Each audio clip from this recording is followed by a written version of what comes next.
Ouais, tiens, pas plus la gueule que moi. Salut les amis, j'espère que vous allez bien. Là, on n'a pas déconné. Aujourd'hui, on va faire un battle C63 W204 contre M3 E92. Là, franchement, cette opportunité m'est possible grâce à Nabil. Comment tu vas?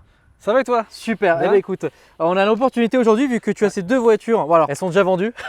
Malheureusement. Voilà. Heureusement. Mais tu m'as contacté et tu m'as dit, Alex, ça sera un truc de ouf si on les compare. Ouais, exactement. Et j'ai fait, mec, c'est un truc de ouf. Ça, c'est deux voitures qui vont devenir collector. Ça, Ah bah c'est là déjà. Ah, ouais, personnellement. déjà, exactement. Bon après tu connais laquelle est pour moi la plus collector. Mais attention, aujourd'hui, on n'est pas là pour faire une préférence pour chacune. C'est-à-dire qu'on va comparer les voitures. S'il vous plaît les amis, dans les commentaires, vous pouvez aimer une marque, vous pouvez aimer un modèle. Aujourd'hui c'est juste objectif, ne vous faites pas une guéguerre et on a de toute façon tous la passion commune de l'automobile. On a à gauche la C63 W204 comme je l'ai dit. Donc après je vais comparer et dire en termes de chiffres, je prends vraiment les versions de base et pas les versions pack pair ou la M3 compétition. Voilà, là c'est vraiment que les versions de base en termes de fiches techniques. Voilà, bien évidemment aussi vous avez vu qu'il y a quelques modifications sur les véhicules. Pareil, on va pas en tenir rigueur sur cet essai là, mais ça reste sympathique en termes visuels. Alors là c'est 63 W104. Alors celle-ci a donc un V8 atmosphérique comme la M3. Donc celui-ci est donc un 6 litres 2, contrairement à ce qu'on peut penser. Alors effectivement, il y a l'appellation 6.3 AMG, mais la vraie cylindrée du moteur est 6 litres 2. Donc le moteur pèse avec la boîte 294 kg. C'est 15 kg de plus que la M3. La M3 qui a quant à lui un V8 4 litres qui fait 279 kg.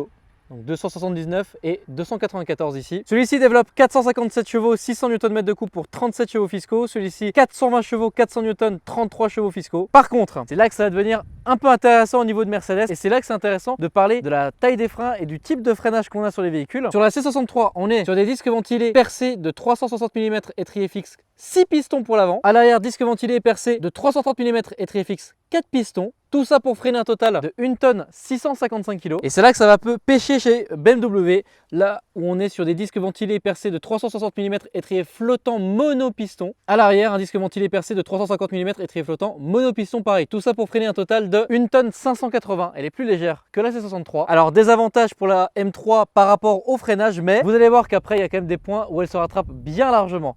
Au passage, maintenant en termes d'habitabilité, on a le coffre de la C63 qui fait quant à lui 450 litres. Ouh, bah qu'est-ce que c'est que ça? Aujourd'hui les amis, on est aussi sponsorisé par YFood, que je tiens à remercier. Vous les connaissez ou pas, ce sont mes partenaires.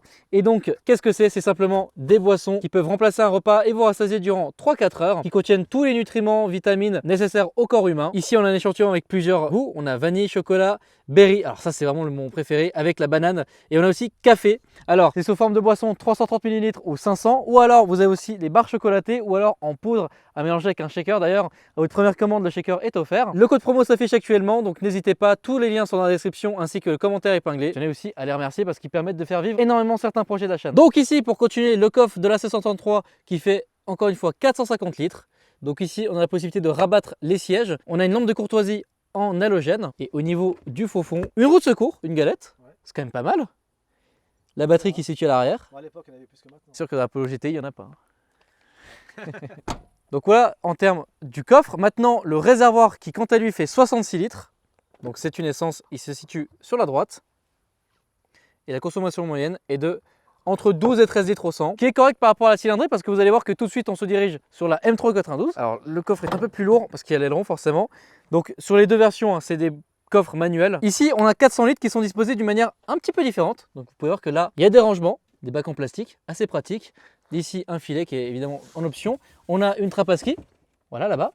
Ici des bandes élastiques. Donc on a un coffre qui a déjà plus d'accessoires pour du daily. Voilà, comme vous pouvez voir, petit bac ici, on est bien, voilà. Un crochet ici. Le faux fond, lui, possède le nécessaire en cas de crevaison, mais pas de galette sur celle-ci. Pareil, la même possibilité que sur sa 63, donc de pouvoir rabattre les sièges. Ça, c'est intéressant. Donc, un peu différent. Celui-ci en gris clair. Visuellement, c'est quand même plus... c'est moins sportif, on va dire. Plus conduite de tous les jours. Ensuite, en termes de réservoir, il se situe pareil sur l'arrière droit.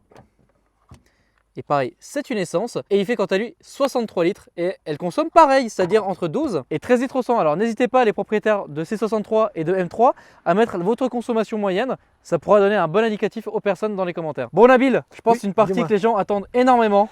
Ouais, je pense que C'est le moteur. la partie moteur. Voilà, les deux engins sont montrés. Parlons-en un peu du coup de la différence entre un peu les deux. Parce que tu les connais hein, quand même. Bah écoute, quand même 6 litres 2 AMG pour la Mercedes. Qui a sa petite plaque avec la personne qui a monté le moteur. Et pour la M3, donc on a un 4 litres V8 qui développe 420 chevaux avec une admission Eventuri qui est homologuée. Bien sûr, très important en Bien Suisse. sûr, Hein. Donc voilà comment est disposé l'intérieur d'un C63. Donc là on est sur les phases 2 d'ailleurs. Oui, elle a été lancée en 2012. Oui. La coupée, ouais. Et uniquement justement en phase 2. Donc elle a les sièges électriques avec 3 En mémoires. position de conduite, oui. Celle-ci elle pack Harman Kardon. Donc ouais, bon, après ça c'est pas forcément d'origine le carbone Non, ici. ça, il l'a rajouté. Donc voilà un peu comment est disposé l'intérieur. Donc là je vais allumer le contact pour que vous voyez un peu l'électronique. Donc celle-ci est uniquement disponible en boîte 7 rapports automatique. Alors c'est pas un double embrayage. Non, c'est la boîte MCT de mémoire. Donc c'est un simple embrayage. Oui. Donc ça c'est vraiment très important pour la suite. Donc voilà, après on a les commodités de base, hein, voilà, des sièges chauffants, l'interface qui est dirigeable par ici. Donc voilà. La coudoir ici, des rangements par là. Là ici au niveau de la coudoir centrale on a une prise USB. On a aussi les anciennes prises, vous savez, pour les adaptateurs, mais bon, ça plus personne n'utilise. Avec un toit ouvrant. Voilà un peu les finitions dans la C63. Celui-ci a aussi la particularité d'avoir des coques en carbone, c'est ça? Oui, c'est ce que le client a rajouté. Donc rétro en carbone aussi. Chose très intéressante, on va tester les places arrière. Je vais mettre derrière, puis je te laisse te mettre en conducteur. Donc là, toi, t'es nickel pour toi là. Là, je suis bien. Attends, Ok, je bah vais là, juste un petit peu. Ça va? T'as Ah la ouais, place? moi j'ai vraiment de la place là, voilà, vous voyez Là, je suis un peu bien, là. la place que j'ai. Là, en termes de plafond, donc il y a environ ça. Donc je suis bien, j'ai une liseuse. On a des porte-manteaux. On a un accoudoir ici, du cuir là, les haut-parleurs. Donc c'est une 4 places. On a un rangement ici avec 2 porte-gobelets, un rangement ici. Donc de manière générale, on peut aller largement à 4 personnes dans une C63 sans aucun souci. Autour de la M3. Donc voilà un peu à quoi ça ressemble. Donc seuil de porte en alu avec l'inscription M3. Le panneau de porte qui se dispose de cette façon-là. Donc celle-ci a aussi le pack Harman Kardon. Donc ici, on est sur des sièges électriques qui sont situés par contre sur le siège avec 2 profils conducteurs. Les lombaires aussi réglables. Et voilà un peu comment est disposé à l'intérieur. Donc directement le volant que je trouve assez gros sur la partie centrale. Et alors l'avantage de la M3, vraiment, c'est ça. Alors celle-ci qui est en double embrayage et si vous n'aimez pas les boîtes automatiques, et c'est le côté cool et puriste de chez BMW, c'est qu'elle a la possibilité d'être en boîte manuelle 6 rapports. Et ça c'est vraiment incroyable. Donc ça, très gros avantage pour BMW déjà pour ça. Ensuite, celle-ci, elle a aussi les rappels. À ce niveau, vous avez des témoins lumineux qui s'allument dès que vous arrivez en zone de rupteur. Rupteur qui, quant à lui, est à 8400 tours minute pour 7200 pour la C63. Donc, on a 800 tours minute en plus en atmosphérique. Donc, ça gueule, ça va dans les aigus. C'est un bruit qui est aussi génial. Alors, moi, j'ai une préférence personnelle pour la C63, mais c'est vraiment deux sons très différents. Donc, celui-ci beaucoup plus métallique, beaucoup plus différent. Autre avantage, c'est par rapport à l'étagement de la boîte. Donc vous connaissez très bien chez BMW, justement, vous pouvez choisir si les rapports se passent plutôt de manière rapide et avec un à-coup, ou alors plutôt smooth et puis détendu. Comme ça, c'est pour de la conduite au quotidien, j'ai envie de te dire. Pareil, des modes de conduite en plus. Donc ça, forcément, c'est très intéressant. Donc par exemple, le DC, donc ça, c'est la suspension, c'est ça? C'est ça, oui. Et là, le power? Le M ici, les modes, c'est les différents modes en fait. Ah d'accord. Ouais, c'est le régime moteur. C'est le régime moteur par rapport au bouton YAM ici. Ouais. Donc voilà, on a vraiment un côté beaucoup plus sportif dans la BMW. Et ça a toujours été bien connu par chez eux d'avoir ce côté plus sportif. Oh non, de bleu, lycéenne. C'est le TGV suisse entre guillemets. Et c'est un train pendulaire donc il penche comme ça sur les côtés. C'est pas mal. Ah c'est joli, petite dédicace à Mika. On a les ceintures qui reviennent à vous quand vous allumez la voiture. Ici, un rangement là.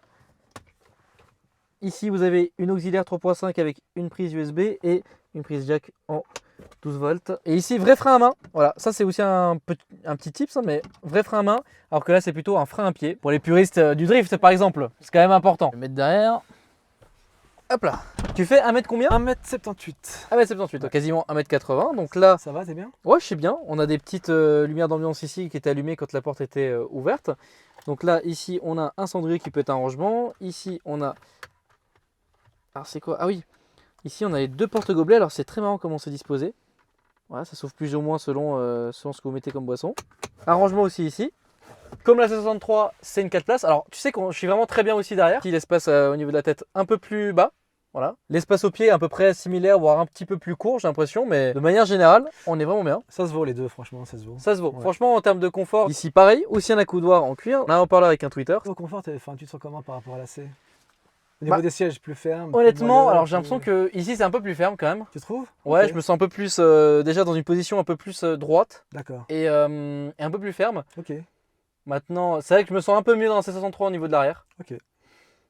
Après c'est mon ressenti, peut-être que vous en avez un différent. On a ici les liseuses en halogène. Ici un filet de rangement.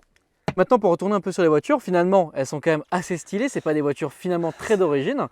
Ce qui est bien c'est qu'elles ont vraiment des couleurs à peu près similaires. Donc, Exactement, donc on a un Frozen Grey pour la M3, donc une couleur individuelle, couleur peinture spéciale BMW.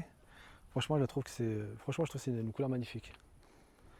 Tu vois bien les formes de la voiture, regarde la petite bosse ici, c'est vrai qu'elle met bien en avant ça met bien la voiture en tout cas. en relief les formes de la voiture. Et l'acier c'est pareil, donc c'est design Magno, donc gris Mercedes, donc gris mat. Et surtout avec les parties en carbone, je trouve que ça ressent encore mieux. Puis les éléments noirs, tu vois, carbone, noir. Franchement, deux belles configs. Bah tu sais quoi, moi je te propose qu'on aille faire un petit tour pour conclure cette vidéo. Ok. Bon là on est au garage maintenant, les voitures sont chaudes, on vient de rentrer. On va démarrer chacune des voitures pour que vous entendiez le son mélodieux. On va commencer par la M3.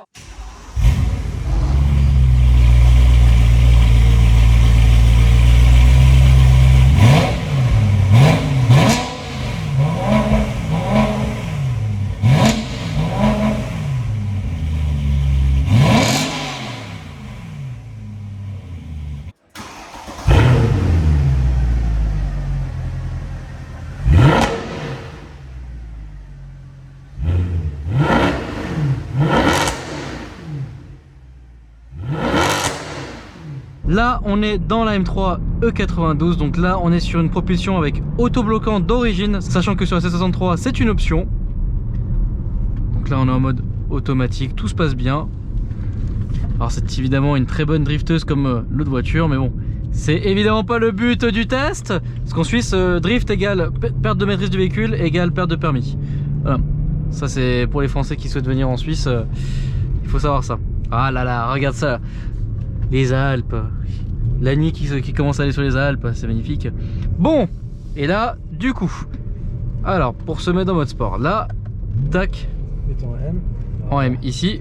Donc là, on est en full M. Voilà. Et voilà. Tu vois, ça s'allume, regarde ça. Ah ouais. Et c'est parti. Donc là,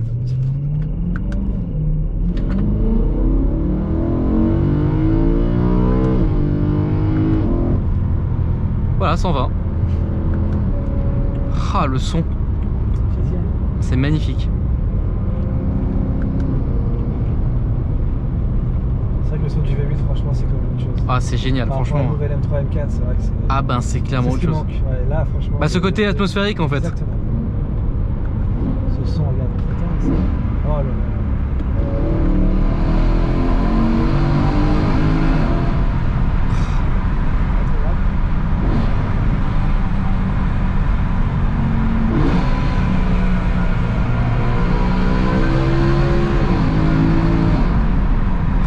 Là, les à-coups, parce que là on est en mode max. Ouais. Et alors là les à-coups c'est terrible hein. Oh là là, ta tête, je te vois faire comme ça à chaque fois. C'est vraiment impressionnant. Sachant qu'on est sur un double embrayage, cette technologie de chez BMW, enfin, et c'est pas propriétaire de chez eux, mais ce fait qu'ils aient mis toujours ça sur leur voiture, c'est génial. C'est vraiment le côté puriste, le côté vraiment très plaisir de conduite. Ça c'est vraiment quelque chose que j'aime beaucoup chez eux. Mais ça c'est l'avantage à dégager. Par contre si tu reprends les anciennes boîtes SMG, ouais là par contre c'est terrible. C'est vraiment lent. Sur la M6 V10 ou sur la M5. Écoute ça. Oh là là. Vas-y là. Oh là là. C'est punch.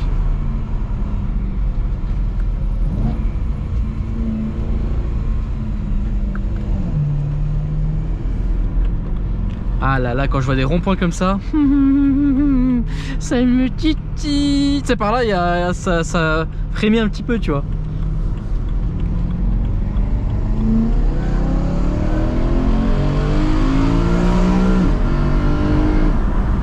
Oh là là. Oh, eh mais les à-coups, ça me rappelle limite la M5 V10. Tellement c'est violent, enfin... Un peu moins, certes, mais... Là, le sol est mouillé, t'appuies un peu trop fort et tu passes la vitesse au mauvais moment avec ce mode de boîte, tu t'éclates. Ouais, tu t'éclates tout de suite. Donc là, regardez, on est en 7ème. Donc là, je vais enlever le mode M. Et donc voilà, là, la voiture devient tout de suite vraiment plus sympa. Donc là, hop, je me remets en D. Et là, voilà, on a le régulateur air qui est ici. Donc tac, hop, ça marche pas. Voilà, si, hop.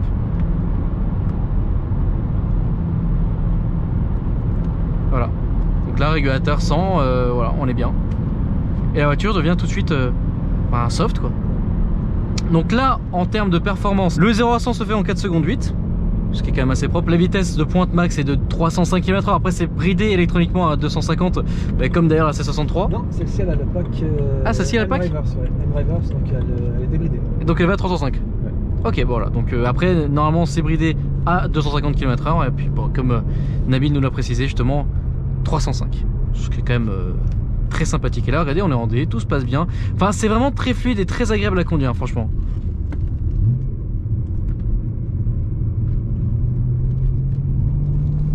Donc voilà, avec toujours les commodités et le confort à bord. Alors ce que j'aime beaucoup, tu vois, c'est le volant qui est, alors certes épais, mais tu vois, le cuir il est agréable à prendre en main. Ça c'est vraiment agréable. Super ergonomique en fait. Ouais. Tu arrives à le tenir et tout. Et puis franchement, regarde la voiture, elle a 11 ans, le volant il est vraiment. Ouais. Le propriétaire il prenait vraiment bien soin. Ouais. Tu vois à l'intérieur, au niveau des inserts, au niveau des plastiques et tout. Franchement, voilà, c'est la qualité. Quand on est soigneux, franchement, la voiture. Ah bah clairement, même 10 ans après, la voiture est ultra clean. Et c'est vraiment le cas sur celle-là. Bon bah écoute, on passe à la C63. Bon là, on est dans une voiture que j'aime vraiment particulièrement. La C63 du coup. La fameuse. La fameuse. 0 à 100 en 4 secondes 5 pour la version de base. Donc elle gagne 0,2 secondes sur la M3. Bon après voilà, c'est pas non plus... on n'est pas là pour parler de performance. Nous c'est vraiment le plaisir de conduire. Et là c'est surtout le son où vous savez très bien qu'on va se faire plaisir d'ici quelques secondes. Donc celle-ci encore une fois dispo que en boîte auto, 7 rapports, simple embrayage. Et là l'insertion dynamique. Donc ici les modes de conduite qui sont ici. Donc on a confort, sport, sport plus et manuel.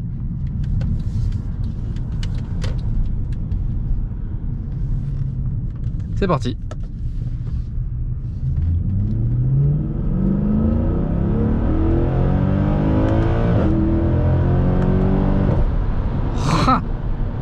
Ah là là. Vrai moteur. Un vrai son. Du coup l'inconvénient celle-ci. Alors, tu m'as demandé laquelle je préférais conduire avant. Ouais. J'ai un gros coup de cœur sur la C63 pour plein de raisons, mais la première c'est le son. Mais en effet, je suis d'accord avec toi qu'au niveau de la conduite pure, juste normale en daily, la M3 est plus confortable. Pourquoi? Tout simplement la boîte DKG double embrayage qui est quand même beaucoup plus agréable à utiliser. Plus rapide. Plus rapide, qui donne moins d'à-coups. En plus il y a l'étagement de la boîte possible sur plusieurs modes. Donc du coup ça rend vraiment la voiture confortable à utiliser. Donc un bon point sur la M3 en termes de conduite.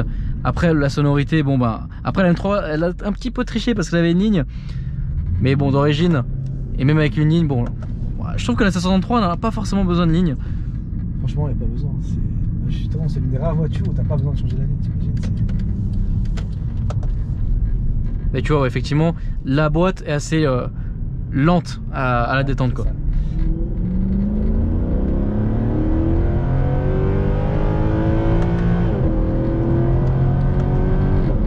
Il faut vraiment anticiper, c'est-à-dire appuyer avant d'arriver dans la zone rouge, sinon tout de suite tu tapes le rupteur. Exactement, et oui, on tape le rupteur, donc c'est vrai que je ne l'ai pas fait là parce que j'ai bien changé le rapport au bon moment, mais effectivement on peut vite se retrouver effectivement bloqué par le rupteur. C'est pour ça je connais la voiture, donc forcément je sais à quel moment à peu près changer la vitesse, mais c'est vrai que si on s'attend à devoir changer la vitesse comme une double embrayage, comme donc les voitures modernes, eh ben on tape le rupteur, voilà. Il faut être habitué effectivement à la boîte, à ce qu'elle peut donner.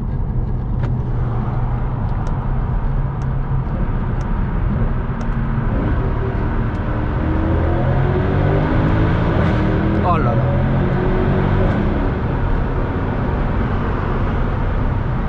Déflagration donc d'origine. Là tout est d'origine. C'est ça qui est vraiment impressionnant. Et là on se remet en mode confort.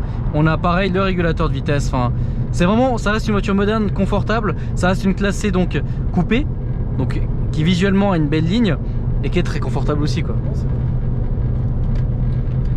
L'avantage, voilà, ces voitures-là, ça reste quand même un investissement. C'est-à-dire que tu la gardes. Quand tu l'achètes, tu sais que tu vas pas perdre d'argent. Bien sûr.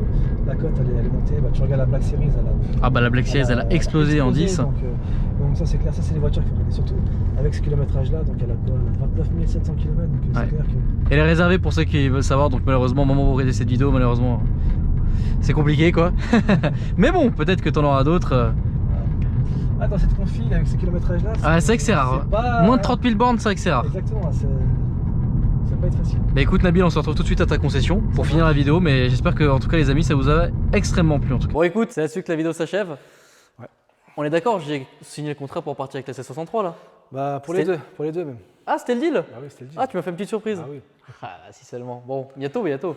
Voilà en tout cas, c'était vraiment une belle présentation. J'ai vraiment aimé comparer les deux voitures. C'était vraiment très intéressant. J'espère que vous avez vraiment apprécié. Bah, voilà, j'avais donné cette opportunité. Je me suis dit, vas-y, ça va être Puis le sympa. battle, je trouve que c'est sympa, franchement, de comparer les deux. En plus, c'est vraiment deux modèles mythiques. C'est des modèles, voilà, c'est les modèles qu'on aime tous. Il y a la petite guéguerre entre BM, Mercedes, et là, le fait justement d'avoir les deux en même temps, c'est. Bah, c'est une belle opportunité de faire une belle vidéo et de vraiment concrètement montrer les deux voitures en elles-mêmes parce que finalement, on parle souvent de ces deux générations. Alors évidemment, il y a aussi la RS5, mais bon, on n'en avait pas sous le coude, mais on pourra tester. Puis bon, la RS5 est un peu différente vu qu'elle est quattro, etc. La vraie concurrence, c'est vraiment de ces deux-là. Et bon, j'espère que la vidéo vous a énormément plu. Encore un grand merci à YFood et un grand merci à toi, Nabil, en tout cas. Bah, merci à toi. Tu es donc vendeur et donc là, tu as le stock de véhicules qui est ici, en tout cas au moment de la vidéo. Bon, la moitié des voitures sont quasiment vendues, mais bon, le stock tourne. Donc voilà, NN Luxury, je voulais vraiment te remercier. Et puis je te dis à la prochaine en tout cas. À la prochaine, pour, avec plaisir. des nouvelles vidéos. Ouais. Ah, peut-être le SVR, je pense qu'il va plaire celui-ci. Ah, le SVR et puis autre chose peut-être. Les amis, si vous avez kiffé la vidéo, n'hésitez pas à liker, à vous abonner, à commenter. Mes réseaux sociaux Alpha Delta 6 sur Instagram, je fais des stories quotidiennes. Et moi, je vous dis à la prochaine pour de nouvelles aventures. Salut!